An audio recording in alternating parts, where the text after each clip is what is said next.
The title of Duke of Rothesay and the other Scottish titles which I've had the honour to carry for so long.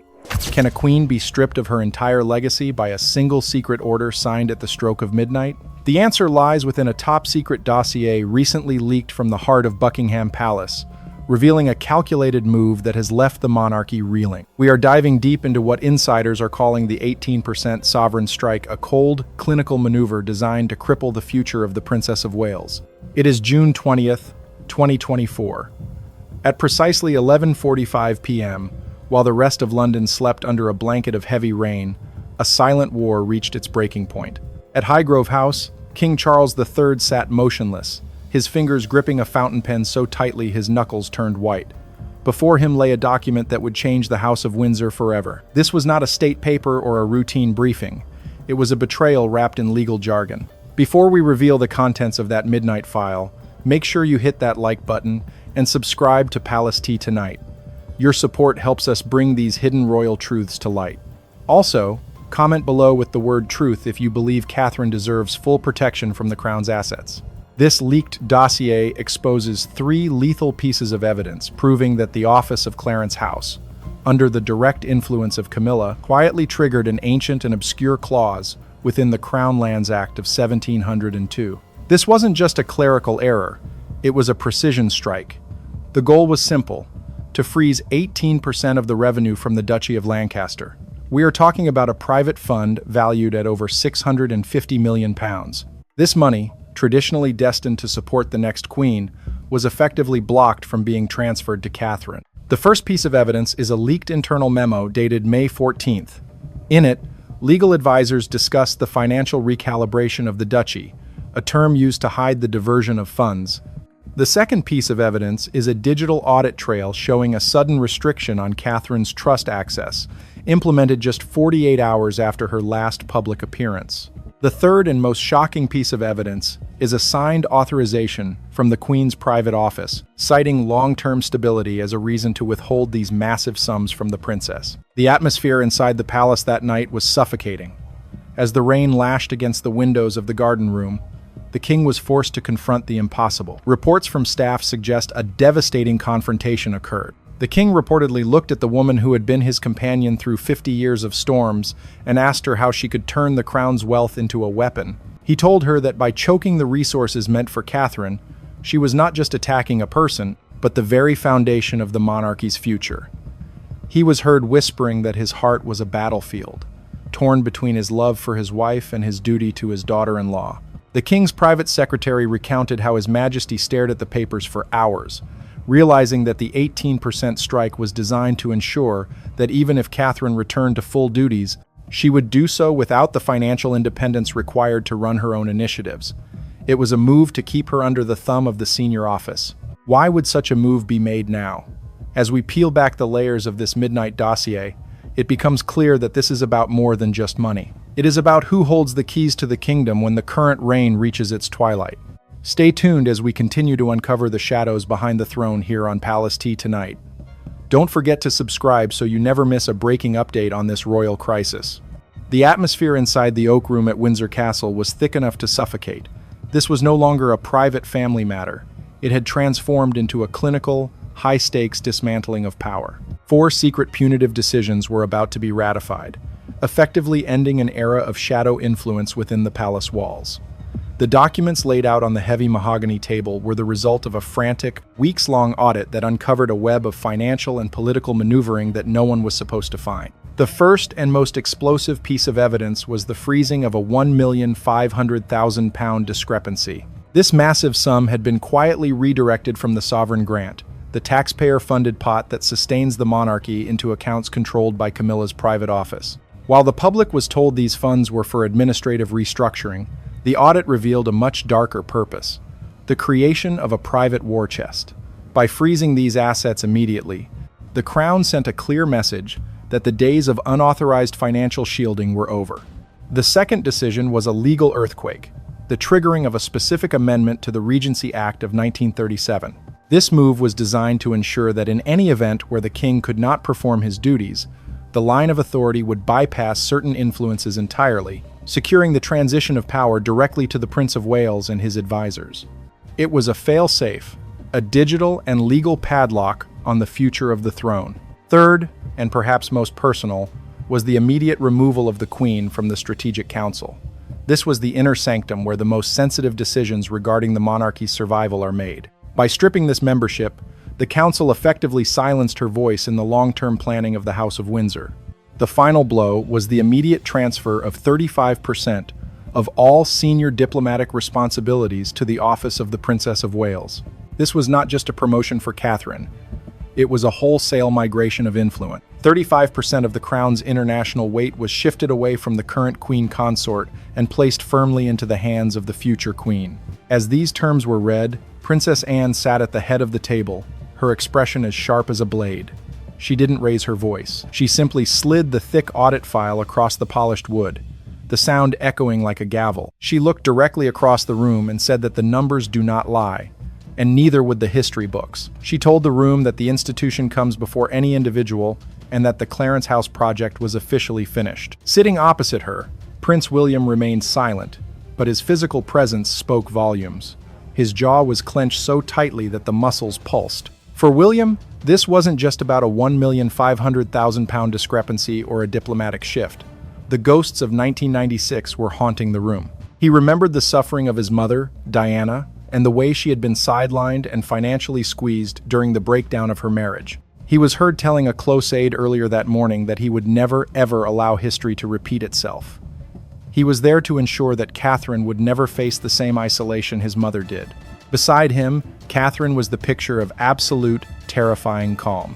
Under the warm yellow glow of the oak room's chandeliers, her face was a mask of stoic authority. She didn't need to speak. She sat there as the person who was about to inherit 35% of the monarchy's global portfolio, watching the old guard crumble. But as the meeting drew to a close, a single question remained. How would the other side of the palace react to being stripped of over £1 million and their seat at the table? The silence in the oak room suggested that while the battle was won, the most dangerous move was yet to come.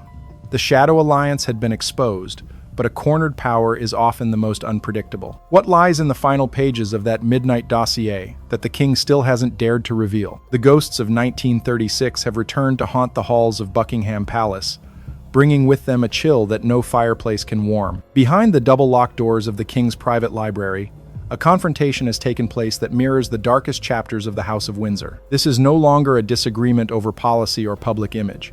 It is an existential battle for the very survival of the crown.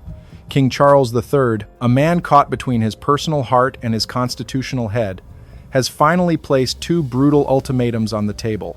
Options so devastating, they are being called the destroying ultimatums. The first option offered to the Queen is a complete and permanent voluntary withdrawal from the public eye.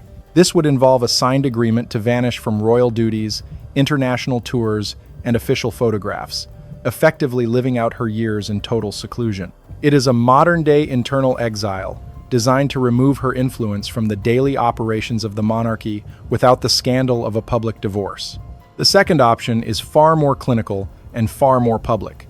If she refuses to step back quietly, the king has threatened to invoke an order in council. This is a rare and powerful legal instrument that would be used to formally strip her of the style and title of Her Royal Highness. This move would directly echo the two most traumatic precedents in modern royal history: the treatment of Wallis Simpson in 1936, who was denied the HRH status after the abdication crisis, and the stripping of Princess Diana's title in 1996. To be reduced to a private citizen by a stroke of her husband's pen would be the ultimate public execution of her royal identity.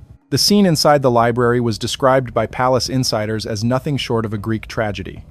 The room, filled with centuries of royal history and the scent of old leather, became a cage. Witnesses near the library heard the sharp, violent scrape of a chair being shoved back so hard it slammed into the ancient wooden paneling. Camilla's voice, usually poised and measured, was heard cracking with a mixture of disbelief and raw fury. She reportedly shouted, her voice hoarse with emotion, asking the king if he was truly cutting off her lifeblood, her status, and her work, simply to satisfy a son who was impatient to wear the crown. She accused him of sacrificing her loyalty to appease the rising power of Prince William and the overwhelming popularity of Catherine. King Charles, however, did not flinch. Those who observed him leaving the room later that night described a man who looked older than his years, but possessed a terrifyingly cold resolve. He refused to even meet his wife's gaze during the peak of the argument, fearing that looking into her eyes would cause his resolve to crumble. In a voice that was described as low, steady, and hauntingly cold, he delivered his final word.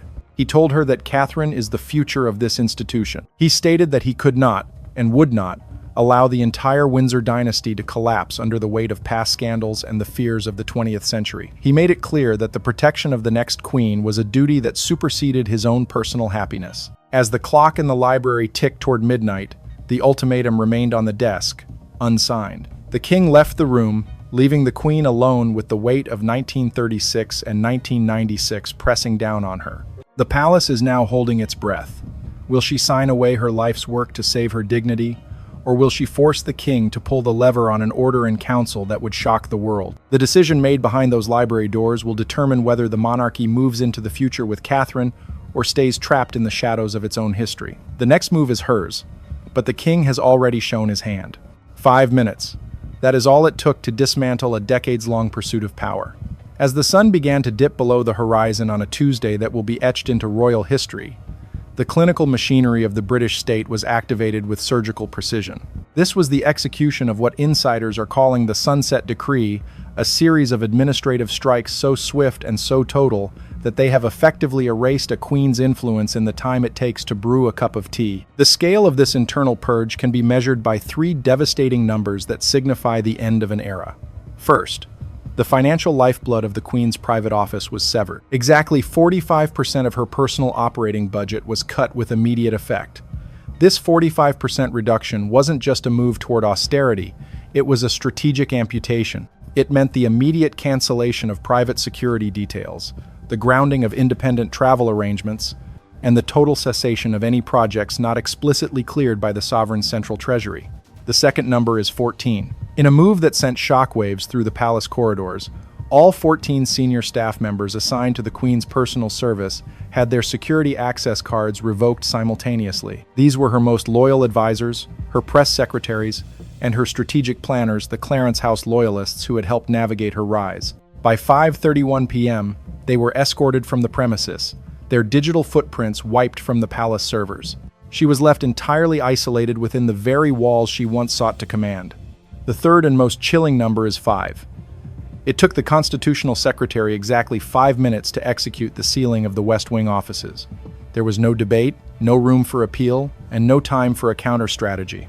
In those 5 minutes, the physical spaces of power were locked, and the official seals were placed on the doors. This was the finality of the 18% strike we discussed earlier, the total administrative shutdown of a rival power center within the monarchy. As these 3 numbers were being tallied by the palace accountants, the scene in the private apartments was one of haunting silence.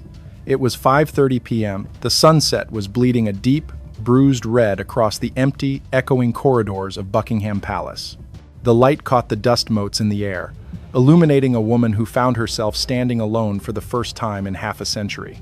There were no footmen, no ladies-in-waiting, and no frantic secretaries. Camilla stood before a series of plain cardboard boxes, the kind used for common office moves, looking entirely out of place amidst the gilded mirrors and silk tapestries. She reportedly refused all offers of assistance from the remaining household staff, choosing instead to handle the remnants of her royal life herself. In a moment of profound symbolic surrender, she reached up and unpinned her royal diamond brooch, a piece of jewelry that had long served as a shield of legitimacy. She placed it slowly on a bare wooden table. The pride of a woman who had spent a lifetime fighting the label of the outsider and the destroyer to reach the pinnacle of the British class system was finally broken. But the most bitter realization was not the loss of the title or the 45% of her budget. It was the fact that her downfall had been orchestrated not by a vengeful public or a hostile press, but by the very man she had spent 50 years standing beside. The king's pen had done what decades of scandal could not. As the red light of the sunset faded into the gray of a London evening, the West Wing remained dark. The Princess of Wales's office, however, was already being prepared for the massive influx of responsibility. The future had arrived, and it was cold, efficient, and final. But as the boxes are moved and the titles are stripped, one must wonder, what happens when the shadow of the past is forced into a corner with nothing left to lose? The silence in Buckingham Palace tonight is not the end of the story. It is the beginning of a new, much more dangerous chapter. The dawn light of 6 a.m. struggled to pierce through the thick, gray fog that had settled over the gardens of Buckingham Palace. Inside the small garden room, a space usually reserved for the most private of family breakfast meetings, the final strokes of a silent revolution were completed. This was the birth of the Dawn Peace Treaty, a secret three-point concession designed to save the dignity of the individuals while permanently altering the structure of the British monarchy. This agreement was the only way to avoid a total constitutional collapse following the 18% strike and the discovery of the diverted funds. The first and most significant term of this treaty is the de facto exile to Ray Mill House. This is the private residence in Wiltshire that the Queen purchased following her first divorce. Unlike Buckingham Palace or Windsor Castle, Ray Mill House carries zero royal authority. It is a private home for a private citizen. By agreeing to move her primary base of operations there, she is effectively stepping outside the palace's inner circle. While she may still appear at certain family events, the power center of the monarchy has officially shifted away from her. She is no longer at the heart of the machine. She is a guest in her husband's world. The second term of the treaty is a 0% leak policy. This is an ironclad, absolute confidentiality agreement. Both parties have agreed that there will be no friends of the Queen or palace insiders briefing the media about the events of the last 72 hours.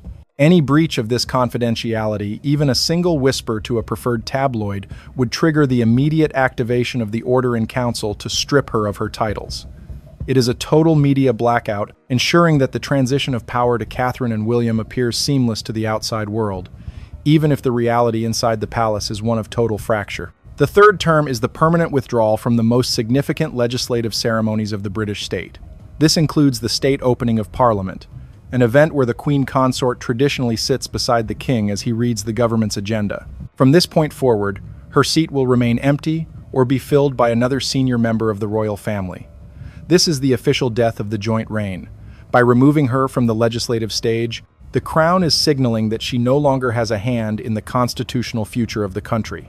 As the sun began to rise, the drama of the night gave way to a heartbreaking silence. There were no uniforms, no medals, and no advisors present, just two people who had spent 50 years fighting the world to be together, now facing the wreckage of their shared ambition. King Charles, looking every bit his 75 years, reached across the small table and took his wife's thin, trembling hand in his. Witnesses say his eyes were filled with tears, but his voice remained unshakable. He reportedly told her that they had to choose between their personal happiness and the survival of the crown. He whispered that while he would always be her husband, he could no longer allow her to be his partner in power. They were two elderly people at the end of a long, turbulent journey, choosing to save their marriage on a personal level while officially ending the joint reign they had spent decades building. The king made it clear. The future belongs to Catherine. By signing this treaty, they were ensuring that the Princess of Wales would never have to look over her shoulder. The fog outside began to lift, revealing a new landscape for the House of Windsor. But as the king and the queen left the small garden room separately, one question lingered in the morning air. Can a marriage truly survive when one partner has just stripped the other of everything they fought for? The peace has been signed, but the price of that peace is yet to be fully realized. What happens when the silence of Ray Mill House becomes too loud to ignore? The bells of Westminster Abbey rang out with a majestic resonance that felt colder than usual. For millions watching the live broadcast around the globe, this was supposed to be a routine state ceremony. But for those who had followed the whispers of the 18% strike and the midnight dossiers, the scene unfolding was the public implementation of the Westminster Protocol. This was the moment the world saw the finality of the internal purge. There were no press releases or official explanations, only two core changes in royal protocol that signaled the dawn of a new, uncompromising era for the House of Windsor. The first change was a visual shock to the system. For the first time in modern history, King Charles III marched into the Abbey in total isolation. He processed as the monarch, but he walked without a queen by his side. This was the visual execution of the Sunset Decree. There was no shared glance, no supportive hand, just a king walking alone, his shadow stretching long and dark across the ancient stone floors of the dynasty. This solitary walk confirmed the terms of the private exile we revealed earlier. The joint reign was dead, and the king was now the sole face of the sovereign power. The second change was the emergence of the new center of gravity. Catherine, the Princess of Wales, entered the Abbey not as a supporting member of the family, but as the highest-ranking woman in the realm. She officially took over every supreme representative role that had been stripped from the West Wing. This wasn't just a change in seating charts, it was a transition backed by the undeniable weight of public mandate.